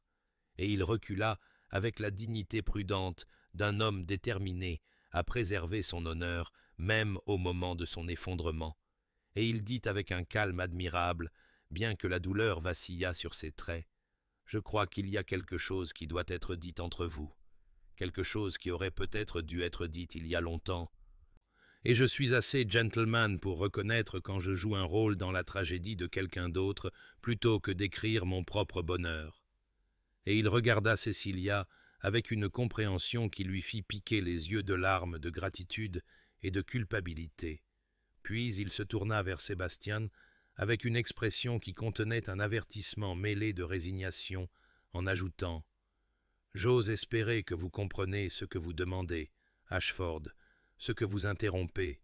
et j'espère que vous vous montrerez digne d'une femme aussi extraordinaire, car elle mérite bien mieux que le silence et la cruauté déguisées en protection. » Et sur ce, il se retira de la véranda, la tête haute bien que ses épaules portassent le poids de la déception, laissant Cecilia et Sébastien seuls parmi les fleurs et les chandelles qui étaient censés être les témoins d'une fin tout autre. Pendant plusieurs battements de cœur, aucun d'eux ne bougea, et Cecilia sentit toute la force de moi d'émotion refoulée et monter en elle comme une marée trop longtemps contenue, et elle ne savait pas si elle voulait pleurer, rager ou simplement s'effondrer sous l'épuisement d'avoir tant ressenti pendant si longtemps, sans savoir où le diriger, et quand elle trouva enfin sa voix, elle sortit, tranchante de douleur, en disant « Comment osez-vous attendre ce moment pour briser votre silence? Comment osez-vous me laisser souffrir des mois de votre froideur et de votre mépris, pour ensuite m'interrompre, alors que je trouve enfin le courage d'avancer ?» Mais même alors que les mots quittaient ses lèvres, elle savait qu'ils étaient une armure défensive contre l'espoir dangereux qui commençait à se déployer dans sa poitrine, car sa présence ici, son appel désespéré, signifiait quelque chose qu'elle osait à peine reconnaître. Sébastien s'avança vers elle avec des pas hésitants, comme s'il approchait de quelque chose de précieux et de fragile, et son visage à la lueur des bougies montrait une vulnérabilité si nue qu'elle le transforma entièrement, du duc froid qui lui avait ordonné le silence en quelqu'un de douloureusement humain et effrayé, et il commença à parler avec des mots qui déferlèrent comme si un barrage s'était rompu. « Pardonnez-moi, Cecilia, pardonnez-moi pour ma cruauté et ma lâcheté, pour avoir choisi le silence quand j'aurais dû choisir le courage, pour vous avoir traité avec froideur alors que chaque fibre de mon être désirait vous parler, vous connaître, vous dire que depuis le moment où je vous ai vu il y a 2 ans au bal des Pemberton, quand vous m'avez souri avec une gentillesse si sincère après que je me sois retiré de la société dans mon deuil, je n'ai pu penser à personne d'autre, je n'ai pu imaginer vouloir personne d'autre, et quand vous êtes apparu à Ashford cet hiver, c'était à la fois un cadeau et une malédiction, car vous revoir a fait voler en éclats tout ce que j'avais essayé de sceller, toute la culpabilité de la mort de Caroline, toute la peur qu'aimer à nouveau signifiait trahir sa mémoire, toute la terreur que si je me permettais de m'attacher, je perdrais à nouveau, et la douleur détruirait le peu qui restait de moi. Il passa la main dans ses cheveux, avec une agitation née de moi de tourments internes,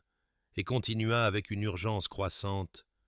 Je me suis dit que je vous protégeais de mon état brisé, que vous méritiez quelqu'un d'entier et de simple comme Blackwell, quelqu'un qui pourrait vous offrir une joie non entachée de chagrin et de regret,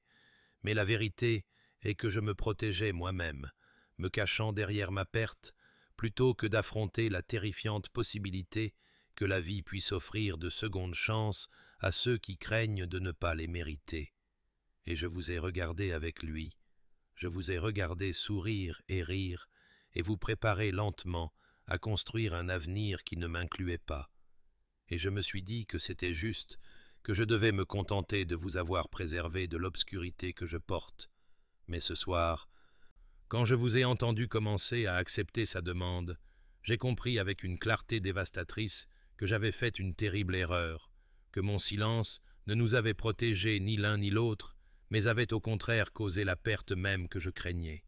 Et je ne ne peux pas vous laisser vous lier à un autre sans vous dire la vérité que j'aurais dû dire il y a des mois. Cecilia se tenait tremblante, sous la force d'émotions qu'elle ne pouvait nommer, sentant la colère, le soulagement, la confusion et une dangereuse résurrection de l'espoir se livrer bataille en elle, et elle s'entendit demander, bien que sa voix tremblât, « Et quelle est cette vérité, Sébastien? Quelle vérité justifie des mois de cruauté délibérée? Quelle vérité rend acceptable de m'humilier devant vos invités, puis de montrer de l'inquiétude par l'intermédiaire de serviteurs, tout en refusant de m'adresser un seul mot directement? » Et elle le vit tressaillir à ces mots, mais continua, car elle avait besoin de l'entendre le dire, avait besoin qu'il exprime avec une honnêteté complète les sentiments qu'il avait cachés si longtemps. Il croisa son regard avec une intensité qui lui coupa le souffle, et dit avec une dévastation silencieuse, « La vérité est que je vous aime depuis ce moment, il y a 2 ans, où vous m'avez regardé avec compassion plutôt qu'avec pitié, que vous revoir cet hiver a été comme si l'on m'offrait un salut que je ne méritais pas, et ma peur de ce sentiment, ma culpabilité de passer outre Caroline, ma terreur de la vulnérabilité après la perte m'ont rendu cruel quand j'aurais dû être honnête, m'ont rendu silencieux quand j'aurais dû parler, et je ne vous demande pas de me choisir, Cecilia, je ne vous demande pas de pardonner ce que j'ai fait, ou de croire que je mérite la moindre considération après la façon dont je vous ai traité. Je demande seulement que vous compreniez, que vous connaissiez la vérité avant de prendre votre décision, que vous n'acceptiez pas Blackwell en croyant que je ne ressentais rien, alors qu'en vérité, je ressentais tout, et que je manquais simplement du courage de le dire. Cecilia sentit la confession déferler sur elle comme une vague qui validait simultanément tout ce qu'elle avait ressenti et enflammait une fureur face aux mois de souffrance inutile. Et les émotions contradictoires montèrent en elle avec une telle force qu'elle dut presser sa main contre sa poitrine comme pour les contenir. Et quand elle parla enfin, sa voix tremblait d'une colère à peine maîtrisée, alors qu'elle disait « Vous m'aimiez, vous m'avez aimé tout ce temps, et pourtant vous avez choisi de me faire sentir sans valeur, de m'humilier devant vos invités, de me regarder lutter pendant des mois de confusion et de douleur, alors qu'un seul mot honnête aurait pu tout changer. » Et elle le vit tressaillir comme si ces mots étaient des coups physiques, mais elle ne put s'arrêter, car la rage semblait purificatrice après si longtemps passé à ravaler la douleur. Et elle continua avec une passion croissante. « Comprenez-vous ce que vous m'avez fait, Sébastien? Comprenez-vous la cruauté de votre silence? Je suis venu à Ashford portant un espoir fragile, né d'un moment de gentillesse que vous m'avez montré il y a 2 ans, une notion romantique insensée que peut-être l'homme qui m'avait regardé avec une telle chaleur se souviendrait de moi avec faveur, et vous avez écrasé cet espoir immédiatement et complètement. Vous m'avez fait douter de ma valeur et de mon jugement. Vous m'avez fait me sentir invisible et indésirable, et pendant tout ce temps, vous prétendez que vous ressentiez tout ce que je désirais que vous ressentiez, mais que vous manquiez simplement du courage de le dire. » Et des larmes coulaient maintenant sur son visage, bien que sa voix restât ferme de colère juste, mais même en parlant, elle sentait autre chose sous la fureur, un soulagement désespéré de ne pas avoir imaginé les moments de connexion, que le désir n'avait pas été entièrement unilatéral, que peut-être elle n'était pas l'idiote qu'elle avait cru être en s'attachant à quelqu'un qui semblait la tenir en mépris. Sébastien se tenait devant elle, acceptant sa colère sans défense, son propre visage mouillé de larmes qui la choquèrent, car elle n'avait jamais imaginé le duc d'Ashford si contrôlé, capable d'une émotion si visible, et il dit avec une humilité brisée : « Vous avez raison, vous avez absolument raison. Il n'y a aucune justification à ce que j'ai fait, aucune excuse qui le rende acceptable. J'ai été cruel quand j'aurais dû être honnête. J'ai été un lâche quand j'aurais dû être courageux. Et j'ai passé chaque jour depuis cette première soirée terrible à regretter mes paroles, mais à manquer de la force de les reprendre. Vous observant de loin et mourant à petit feu, en vous voyant donner lentement votre cœur à un homme qui le méritait bien plus que moi. » Et il s'approcha bien qu'il n'osât la toucher, et sa voix baissa à peine au-dessus d'un murmure en ajoutant : « Je ne vous demande pas de me pardonner, Cécilia. Je ne m'attends pas à ce que vous oubliez des mois de douleur simplement parce que j'ai enfin trouvé ma voie. Je sais que Lord Blackwell est le meilleur choix, le choix le plus sûr, l'homme qui vous a montré une gentillesse constante alors que je ne vous ai montré que contradictions et blessures. Et si vous le choisissez, je comprendrai. Je l'accepterai comme la juste conséquence de ma lâcheté, mais j'avais besoin que vous connaissiez la vérité. J'avais besoin que vous compreniez que chaque mot froid dissimulait des sentiments que j'avais trop peur de reconnaître, que ma cruauté n'était jamais à propos de vous, mais de ma propre incapacité à surmonter le chagrin et la culpabilité. » Cécilia sentit sa colère se battre contre l'espoir perfide que ces paroles allumaient, et elle se retrouva à dire, avec une complexité d'émotion qui la surprit : « Pendant des mois, je me suis dit que ce que je ressentais pour vous était insensé, que je m'accrochais à un fantasme construit sur un moment de gentillesse d'il y a 2 ans, que je devais accepter la réalité et apprécier l'affection sincère que Lord Blackwell m'offrait. Et j'ai presque réussi, Sébastien. Je me suis presque convaincu que la sécurité et la certitude valaient plus que la dangereuse possibilité que vous puissiez ressentir quelque chose pour moi. Après tout, j'étais à quelques secondes d'accepter une proposition qui aurait fermé la porte à tout avenir entre nous, et vous m'avez arrêté au tout dernier moment. Et je ne sais pas si je dois être reconnaissante ou furieuse, si je dois voir votre timing comme le destin ou la cruauté. » Et elle le regarda avec des yeux qui contenaient à la fois le désir et l'incertitude, et posa la question qui était au cœur de sa tourmente. « Comment puis-je être sûr que c'est réel, que vous ne vous replierez pas dans le silence dès que je me permettrai de croire à ce que vous me dites? Comment puis-je risquer mon cœur pour quelqu'un qui s'est déjà montré capable d'une telle froideur délibérée ?» Il croisa son regard avec une honnêteté dévastatrice et dit : « Vous ne le pouvez pas, vous ne pouvez pas le savoir avec certitude, et je ne peux vous offrir de garantie, car j'apprends encore à vivre au-delà de la paralysie que le chagrin a créée, mais je peux vous promettre que je passerai chaque jour à essayer de me montrer digne d'une seconde chance, que je combattrai mon instinct de me cacher derrière des murs, que je choisirai le courage plutôt que l'autoprotection même quand cela me terrifie. Et je peux vous dire que vous perdre à cause de ma propre lâcheté m'a appris que la douleur de la vulnérabilité n'est rien comparée à l'agonie de vous voir partir. » Et Cécilia se tenait tremblante à la lueur des bougies de la véranda où elle avait failli se promettre à un autre homme. Suspendue entre le choix rationnel qui mènerait au contentement et le choix dangereux qui pourrait mener à un bonheur extraordinaire ou à un chagrin dévastateur, et elle comprit que ce moment définirait le reste de sa vie, que ce qu'elle déciderait maintenant résonnerait à travers toutes ces années à venir, et le poids de cette connaissance était presque plus qu'elle ne pouvait supporter. Cecilia resta dans la véranda longtemps après que Sébastien l'eut quittée, avec un dernier regard d'espoir désespéré, entouré des fleurs et des bougies que Lord Blackwell avait arrangées avec tant de soin. Et elle sentit le poids de la décision qui l'attendait peser sur elle comme une force physique, car elle comprenait que ce qu'elle choisirait dans les heures à venir déterminerait non seulement son avenir immédiat, mais toute la trajectoire de sa vie. Et le fait de savoir que deux hommes de bien attendaient sa réponse, l'un qui lui avait montré une gentillesse constante et méritait mieux que d'être un second choix, l'autre qui lui avait causé des mois de douleur, mais offrait la dangereuse possibilité d'un amour extraordinaire, lui donnait l'impression d'être déchiré dans deux directions par des forces égales et opposées.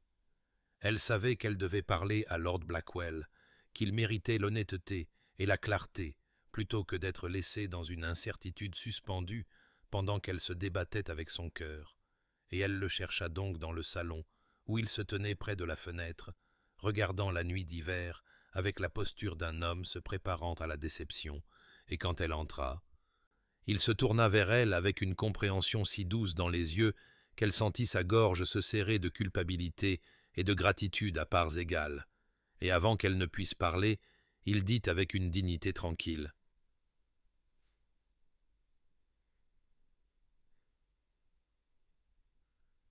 « Vous n'avez pas besoin d'expliquer, Cecilia. J'ai vu votre visage quand Ashford nous a interrompus. J'ai vu la façon dont vous l'avez regardé. Et je comprends maintenant ce que j'aurais peut-être dû reconnaître plus tôt, que votre cœur a toujours appartenu ailleurs, même si vous essayez de vous convaincre du contraire,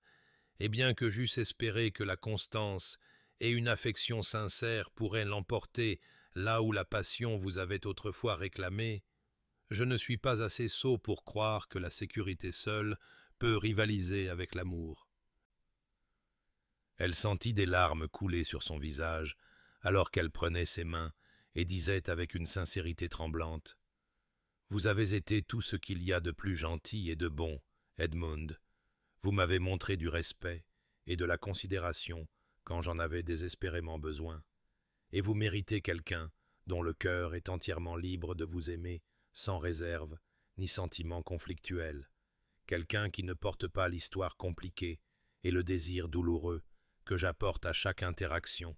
et je suis si profondément désolé d'avoir laissé notre amitié se développer en cours, alors qu'une partie de moi devait savoir que mon cœur n'était pas entièrement à moi à donner. » Et elle vit l'éclair de douleur traverser ses traits, bien qu'il maintînt son sang-froid avec une grâce admirable. Et il serra doucement ses mains avant de les relâcher en répondant : « Ne vous excusez pas d'être honnête, car c'est une plus grande gentillesse que ne l'aurait été de fausses promesses, et je vous libère de toute obligation que vous pourriez ressentir envers moi, bien que j'espère que vous choisirez avec soin ce que vous ferez ensuite, car Ashford vous a causé une douleur considérable, et bien que je comprenne que l'amour est rarement simple ou commode, vous méritez quelqu'un qui choisira le courage plutôt que la lâcheté, qui dira la vérité plutôt que de se cacher derrière le silence et le chagrin. »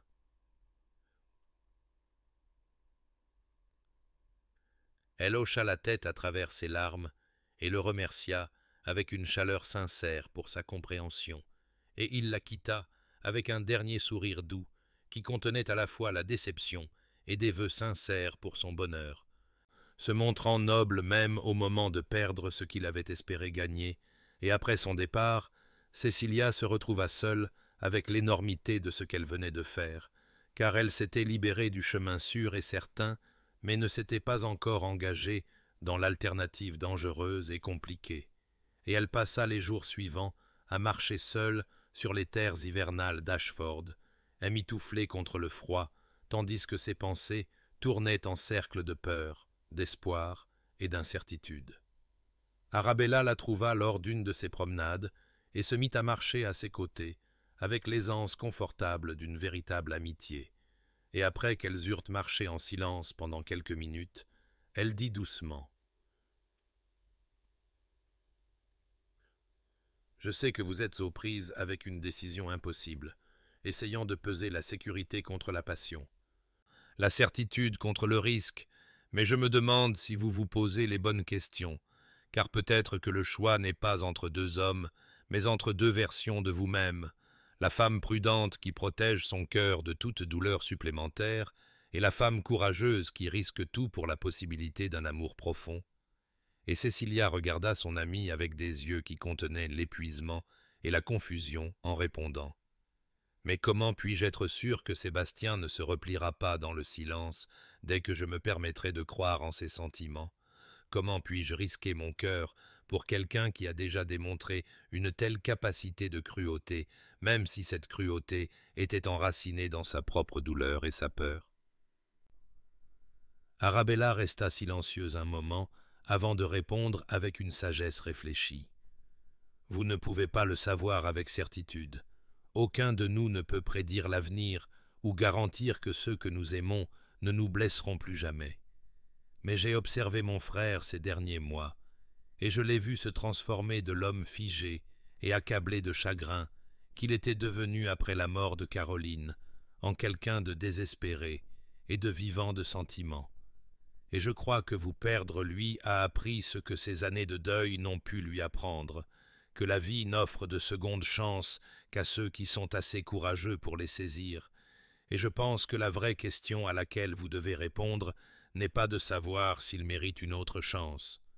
mais si vous pouvez vivre avec vous-même, si vous choisissez la sécurité plutôt que la vérité de votre propre cœur. » Les mots s'installèrent en Cécilia comme des graines trouvant un sol fertile, et elle continua à marcher à travers le paysage hivernal, alors que la vérité devenait de plus en plus claire, car elle comprit que nier ce qu'elle ressentait pour Sébastien, pour se protéger d'une douleur potentielle, était en soi une sorte de mort, une lente suffocation de la partie la plus vitale d'elle-même, et bien qu'elle ne pût savoir si le choisir mènerait au bonheur ou au chagrin, elle sut avec une certitude soudaine que choisir autrement mènerait à une vie de regret sur ce qui aurait pu être, à regarder en arrière avec regret le moment où la peur a triomphé du courage, et alors que le pâle soleil d'hiver perçait les nuages. Elle sentit sa décision se cristalliser avec la clarté de la glace se formant sur une eau calme, comprenant que l'amour n'était jamais vraiment sûr ou simple, mais que l'alternative au risque n'était pas la protection, mais simplement son illusion, achetée au prix de tout ce qui rendait la vie digne d'être vécue. Cécilia trouva Sébastien dans son bureau l'après-midi suivant, debout près de la fenêtre où la pâle lumière d'hiver filtrait à travers la vitre givrée, et lorsqu'il se tourna au son de la porte qui s'ouvrait, elle vit sur son visage un espoir si prudent tempéré par la peur de la déception que son cœur se serra à la pensée du pouvoir qu'elle détenait en ce moment, celui de guérir ou de dévaster. Et elle traversa la pièce lentement en rassemblant son courage, et lorsqu'elle se tint devant lui, elle dit d'une voix ferme qui démentait le tremblement de ses mains. « J'ai pris ma décision, Sébastien, et je vous choisis, mais je vous choisis avec des conditions qui ne sont pas négociables, car je n'entrerai pas dans une relation qui m'oblige à accepter le silence, les murs ou la peur perpétuelle que vous vous repliez dans le chagrin chaque fois que la vulnérabilité devient difficile. » Et elle le vit prendre une inspiration brusque, comme si ces mots étaient à la fois un cadeau et un coup, et elle continua avec une fermeté croissante. « Si nous devons avoir un avenir ensemble, vous devez me promettre l'honnêteté même lorsque la vérité est inconfortable. Vous devez me promettre votre présence même lorsque l'émotion semble écrasante.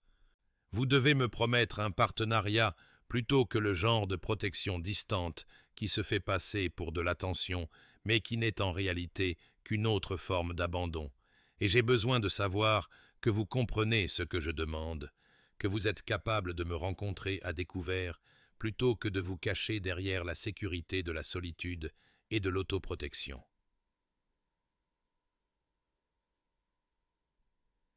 Sébastien s'avança vers elle avec une telle intensité de sentiment dans les yeux qu'elle sentit son souffle se couper, et il prit ses mains dans les siennes avec une douceur qui contredisait la force de sa prise, et il dit d'une voix épaisse d'émotion: « Je comprends ce que vous demandez, Cecilia,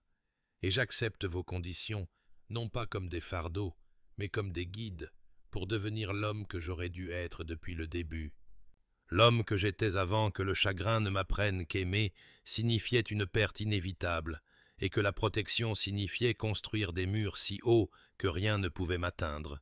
Et je vous promets que je combattrai chaque instinct de silence, que je choisirai le courage plutôt que le confort, que je vous rencontrerai dans l'honnêteté même, lorsque chaque partie de moi voudra se retirer dans l'obscurité familière qui a été ma compagne ces 3 années. » Et il relâcha une de ses mains pour lui toucher le visage avec une telle tendresse que des larmes lui montèrent aux yeux. Et il ajouta avec une sincérité dévastatrice: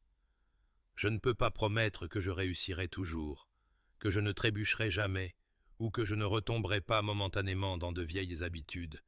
mais je peux promettre que je reviendrai toujours, que je vous choisirai toujours plutôt que ma peur, et que je passerai le reste de ma vie à prouver que votre confiance en moi n'était pas mal placée. » Ils restèrent ensemble dans le bureau, tandis que l'après-midi s'estompait vers le soir, et leur première vraie conversation se déroula avec l'honnêteté hésitante de 2 personnes apprenant à faire confiance après des mois d'incompréhension et de douleur. Et Sébastien la conduisit à la galerie des portraits, où le portrait de Caroline était accroché parmi des générations d'ancêtres d'Ashford, et Cecilia regarda le visage de la femme qui avait tenu son cœur et vit en effet une ressemblance dans la couleur et les traits, bien que l'expression fût entièrement différente. Et Sébastien parla de sa défunte épouse avec un amour sincère, mais aussi avec un sentiment de libération.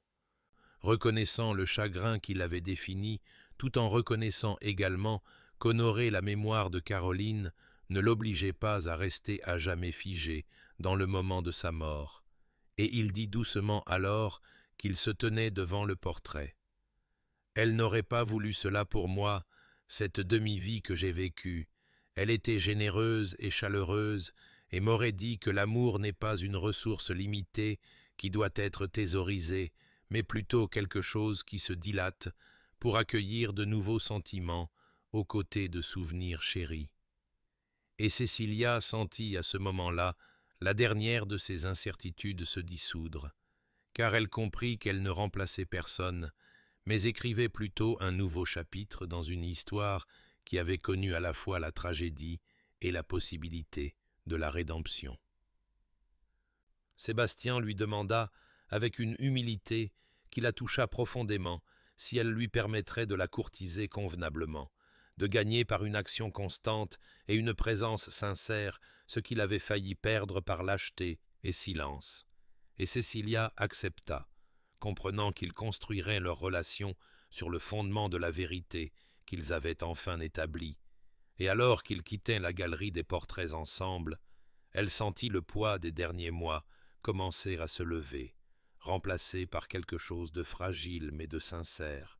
le début d'une confiance qui aurait besoin de temps et de patience pour devenir le genre d'amour qui pourrait soutenir toute une vie.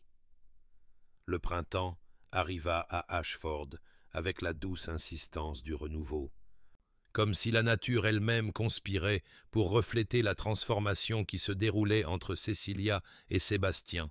et les mois qui suivirent leur décision de construire quelque chose de vrai ensemble furent marqués par le genre de cours délibéré qu'aucun d'eux n'avait connu auparavant, car ce n'était pas la danse superficielle des salles de bal londoniennes, mais plutôt l'excavation profonde de 2 âmes, apprenant à faire confiance, après avoir compris à quel point une telle confiance était fragile et précieuse. Et Sébastien se montra fidèle à chaque promesse qu'il avait faite dans ce bureau où la lumière d'hiver avait été témoin de leur nouveau départ. Ils se promenèrent ensemble sur des terres qui passèrent de la quiétude enneigée aux premiers crocus courageux perçant la terre dégelée, puis aux jonquilles se balançant dans les brises printanières, et pendant ces promenades, ils parlèrent de tout et de rien, construisant les fondations d'une connaissance sincère qui ne vient que d'heures accumulées de conversations honnêtes, et Cécilia vit le duc figé qu'elle avait rencontré pour la première fois fondre pour révéler l'homme qu'il avait été, avant que le chagrin ne le réclame, bien que cette version fût plus profonde et plus reconnaissante, quelqu'un qui comprenait la valeur de ce qu'il avait failli perdre par sa propre lâcheté, et qui ne tiendrait pas pour acquis le don d'être vu et choisi malgré ses échecs. Sébastien la courtisa avec le genre d'attention qui montrait qu'il avait écouté chaque mot qu'elle avait jamais prononcé. Se souvenant de sa mention désinvolte de préférer les fleurs sauvages aux roses de serre, et apparaissant un matin avec les bras chargés de primes-verts cueillis dans les prairies du domaine, se rappelant son amour de la poésie, et passant une soirée à lire Wordsworth à haute voix pendant qu'elle était assise, recroquevillée dans le fauteuil en face du sien dans la bibliothèque, qui avait autrefois été le lieu d'un si douloureux silence, démontrant par 100 petits gestes qu'il était présent et attentif, d'une manière que son comportement antérieur avait nié. Et Cécilia se sentit s'ouvrir comme les fleurs de printemps, permettant à l'espoir et à la joie de prendre racine là où la douleur et la confusion avaient vécu si longtemps. Alors qu'Avril cédait la place à May, Sébastien demanda la permission de son père pour sa main avec toute la correction formelle que la société exigeait, et lorsque la bénédiction fut accordée, il planifia une demande qui honorait à la fois la poésie du nouvel amour et l'honnêteté durement acquise de leur parcours particulier. Et il l'amena à la roseraie, juste au moment où le soir tombait, et que les premières étoiles apparaissaient dans le ciel violet. Et là, parmi des fleurs pas encore écloses, mais lourdes de la promesse de la beauté estivale, il s'agenouilla devant elle, avec des mains qui tremblaient légèrement, et des yeux qui contenaient une vulnérabilité si ouverte qu'elle sentit que son cœur pourrait éclater sous l'énormité du moment, et il prononça des mots qu'il avait écrits et mémorisés, la comparant à la lumière après une longue obscurité, au courage face à la peur, à toute bonne chose qu'il s'était cru indigne de recevoir, et il lui demanda d'être sa femme non pas parce qu'il la méritait, mais parce qu'il passerait chaque jour restant de sa vie à devenir quelqu'un qui pourrait l'être. Et elle dit oui avec des larmes coulant sur son visage et la joie chantant dans chaque partie de son être, et quand il glissa la bague de sa mère à son doigt, elle sentit le déclic de quelque chose qui se mettait en place, comme si toute la douleur des mois précédents avait été la préparation nécessaire à ce moment de clarté parfaite.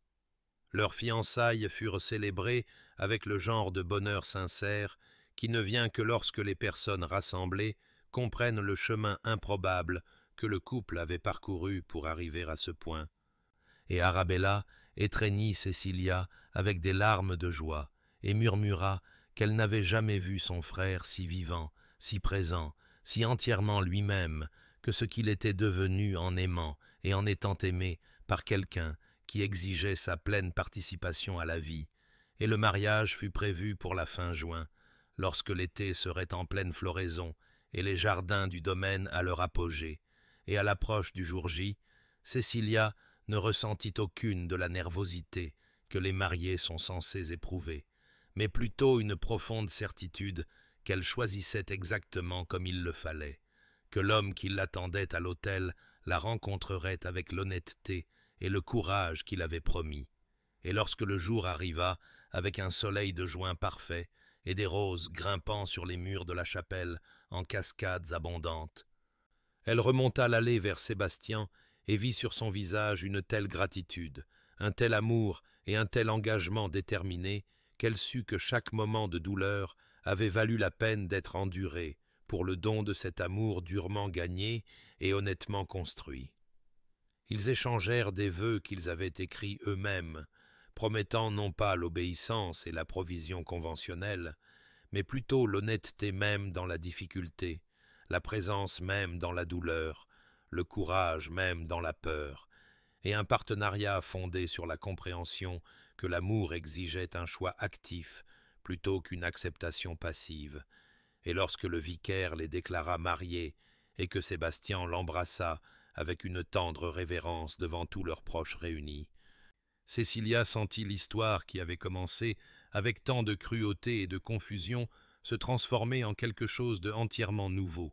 un récit de rédemption, de seconde chance et des choses extraordinaires qui deviennent possibles lorsque les gens choisissent la vulnérabilité plutôt que la protection, la vérité plutôt que le silence confortable, et la beauté incertaine d'une connexion sincère plutôt que la sécurité creuse de l'isolement. 3 années s'étaient écoulées depuis ce mariage de juin où les roses grimpaient sur les murs de la chapelle et où 2 personnes qui avaient failli se perdre à cause du silence et de la peur échangeaient des vœux de courage et d'honnêteté. Et maintenant, dans l'après-midi doré d'une journée de début d'automne, Cécilia se tenait à la fenêtre du salon,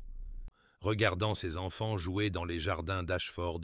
leur rire porté par la brise comme une musique qui avait autrefois semblé impossible dans ces couloirs que le deuil avait rendus silencieux, et elle sentit les bras de Sébastien l'entourer à la taille, alors qu'il posait son menton sur son épaule, et murmurait avec un contentement qui ne manquait jamais de l'émouvoir. « Je n'arrive toujours pas à croire que c'est réel, que je suis autorisé à un tel bonheur après avoir été si près de le détruire par ma propre lâcheté. » Et elle se pencha contre lui avec la certitude confortable d'un amour qui avait été testé et s'était avéré solide, regardant leur fille Éléanore courir après les papillons, tandis que leur fils Thomas la suivait en titubant sur des jambes encore instables par la nouveauté de la marche, et partout où elle regardait, il y avait des signes de la transformation que l'amour et le courage avaient opérés, les couloirs maintenant remplis de fleurs fraîches et de fenêtres ouvertes, les pièces autrefois enveloppées de deuil maintenant lumineuses de vie et de la présence constante de la famille et des amis, l'air même différent, comme si la maison elle-même avait appris à respirer à nouveau, après des années, à retenir son souffle, dans un deuil compatissant. Cher auditeur, je partage cette histoire avec vous non seulement comme un conte de romance surmontant les obstacles, mais comme une méditation sur le courage requis pour dire la vérité avant que le silence ne devienne permanent, pour choisir la vulnérabilité plutôt que la fausse sécurité de la protection émotionnelle, pour comprendre que le moment importe moins que l'honnêteté et que les secondes chances sont des cadeaux précieux que nous devons avoir la bravoure d'accepter lorsqu'elles sont offertes, car le parcours de Cécilia et Sébastien nous enseigne que les mots que nous laissons non dits peuvent causer autant de tort que ceux, cruels, prononcés à la hâte, que les murs construits pour protéger nos cœurs deviennent souvent des prisons qui nous empêchent de recevoir l'amour même que nous désirons le plus, et que parfois le plus grand acte de courage n'est pas un grand geste, mais une simple honnêteté, la volonté de dire ce que nous ressentons avant que la peur ne nous convainque que le silence est plus sûr que le risque. Peut-être vous aussi vous êtes-vous trouvé à la croisée des chemins où se tenait Sébastien, paralysé par une douleur passée et incapable d'avancer vers une possibilité future, ou peut-être avez-vous été là où se trouvait Cécilia, aimant quelqu'un qui ne peut ou ne veut pas vous rencontrer dans l'honnêteté, et si c'est le cas, j'espère que cette histoire vous rappelle qu'il n'est jamais trop tard pour dire la vérité, jamais trop tard pour abattre les murs, jamais trop tard pour choisir le courage plutôt que l'isolement confortable, car le cœur humain est plus résilient que nous l'imaginons, et l'amour plus puissant que la peur qui cherche à le contenir. Puissiez-vous trouver la force de parler avant que le silence ne devienne permanent. Puissiez-vous choisir la vulnérabilité, même lorsque la protection semble plus sûre. Puissiez-vous comprendre qu'une connexion authentique exige le risque d'être vraiment vu. Et puissiez-vous savoir que l'amour qui en vaut la peine est l'amour qui exige votre pleine présence et votre participation honnête plutôt que l'ombre pâle qui ne demande rien et ne donne rien en retour. Que vos nuits soient paisibles, votre repos profond, et que vous vous réveilliez à des matins remplis du genre de joie qui vient du fait de vivre authentiquement et d'aimer courageusement, Et si cette histoire a touché votre cœur, s'il vous plaît, partagez-la avec d'autres qui pourraient avoir besoin d'entendre que les secondes chances sont possibles, que le silence peut être brisé, et que le courage d'être vulnérable est le fondement même sur lequel se construit un amour durable.